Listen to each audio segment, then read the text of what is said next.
Assalamualaikum warahmatullahi wabarakatuh. Alhamdulillah, bersyukur kehadiran Allah. Salawat dan salam kepada Rasulullah. Allahumma shalli ala sayyidina Muhammad wa ala ali sayyidina Muhammad. Kembali lagi pada pembahasan materi pengantar hukum Indonesia. Pada sesi ini kita akan coba membahas tentang hukum pidana. Nah, materi hukum pidana ini salah satu materi yang sangat menarik karena memang dalam kesehariannya kita berhadapan dengan persoalan-persoalan pidana. Hanya saja memang tidak semua orang bisa memahami dan bisa membedakan berkaitan dengan hukum pidana dan hukum perdata. Oleh karenanya kita akan membahas ini secara cepat, ringkas, dan mudah-mudahan bisa memberikan gambaran kepada teman-teman sekalian berkaitan dengan hukum pidana. Tentu kalau kita berbicara tentang konsep hukum pidana, kita tidak terlepas dari namanya definisi ya, definisi hukum pidana. Mesger menyatakan bahwa hukum pidana itu aturan hukum yang mengikatkan kepada sesuatu perbuatan yang memenuhi syarat-syarat sesuatu akibat yang berupa pidana. Nah, jadi kalau kita pahami definisi yang dikemukakan oleh Mesger ini, ini berpangkal kepada dua hal. Yang pertama, perbuatan yang memenuhi syarat-syarat tertentu. Yang kedua adalah pidana. Hukum pidana itu kita memahami bahwa perbuatan yang memenuhi syarat tertentu itu apa-apa saja. Nah, poin yang disampaikan oleh Mesger berkaitan dengan perbuatan yang memenuhi syarat-syarat tertentu itu yaitu misalnya perbuatan yang dilakukan oleh orang ya. Karena orang adalah subjek hukum yang memungkinkan adanya pemberian pidana kepada orang itu. Yang pertama. Yang kedua, perbuatan semacam itu dapat disebut perbuatan yang dapat dipidana ya. Perbuatan yang dapat dipidana, atau dengan istilah sederhana kita mengenal istilah perbuatan jahat. Nah, kalau kita berbicara tentang perbuatan jahat, ya tentu kaitannya dengan aspek pidana. Kalau ada tafsiran-tafsiran yang misalnya ada hubungan antara laki-laki dan perempuan dalam konteks pacaran, lalu kemudian pacarnya bilang kamu jahat, ya kalau dia tidak memenuhi unsur pidana ya nggak pidana, meskipun yang disampaikan itu adalah kamu jahat tadi itu ya. Jadi tidak sesederhana itu dalam konteks pidana. Nah, oleh karena itu dalam perbuatan jahat yang dimaksud tadi itu harus ada orang yang melakukannya. Lalu kemudian persoalan tentang perbuatan tertentu itu dapat dirinci menjadi dua hal. Yang pertama adalah perbuatan yang dilarang, jelas dilarang ya. Yang kedua, orang yang melanggar larangan itu, tentu kaitannya dalam konteks negara ya.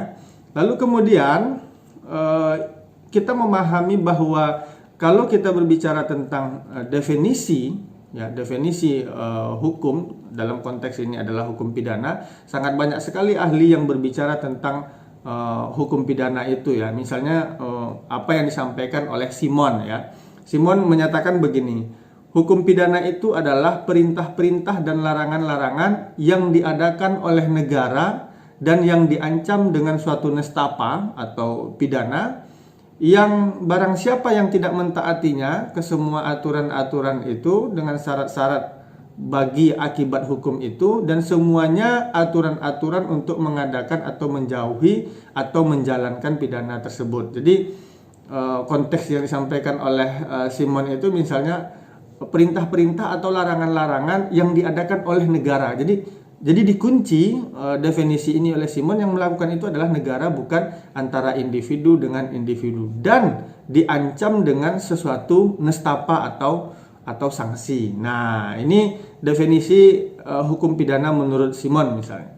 Lalu kemudian Pompeo mengatakan hukum pidana itu adalah semua aturan hukum yang menentukan terhadap tindakan apa yang seharusnya dijatuhkan pidana dan apa macam pidananya yang bersesuaian dengan tingkat kejahatannya itu. Nah, itu misalnya contoh definisi-definisi yang dimukakan oleh para filsuf, para ahli terkemuka yang berkaitan dengan konteks hukum pidana. Banyak lagi ya definisi-definisi yang lain tentang pidana, misalnya disampaikan oleh Wirjono Projodikoro, lalu kemudian Profesor Mulyatno ya. Jadi definisi-definisi ini bisa kita temukan dengan mudah di media elektronik online gitu ya, lalu kemudian di buku-buku hukum pidana.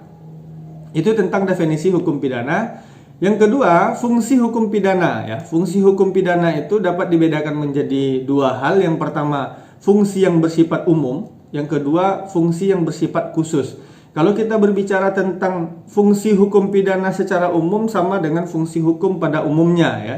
Jadi fungsi hukum pada umumnya itu yang pada hakikatnya ya mengatur kehidupan bermasyarakat, berbangsa dan bernegara agar bangsa negara ya ini dapat berjalan sesuai dengan yang diinginkan untuk menciptakan masyarakat yang adil, makmur dan sejahtera berdasarkan konstitusi dan Undang-Undang Dasar 1945 itu.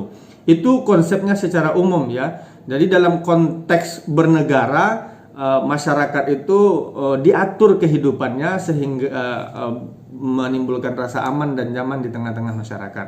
Itu yang umum. Fungsi yang khususnya hukum pidana itu memberikan aturan-aturan untuk menanggulangi perbuatan jahat. Jadi supaya tidak muncul kejahatan-kejahatan, supaya tidak muncul permasalahan-permasalahan yang menimbulkan keonaran, yang menimbulkan rasa tidak aman dan tidak nyaman di tengah-tengah masyarakat. Maka diberikan konsep pidana sehingga orang yang melakukan kejahatan-kejahatan yang dilarang oleh negara tadi bisa diberikan sanksi ya. Nah, itu fungsi hukum pidana. Saya kira berkaitan dengan definisi dan fungsi hukum pidana cukup. Nanti akan kita lanjutkan kepada pembahasan yang kedua, delik ya. Terima kasih atas perhatian teman-teman sekalian.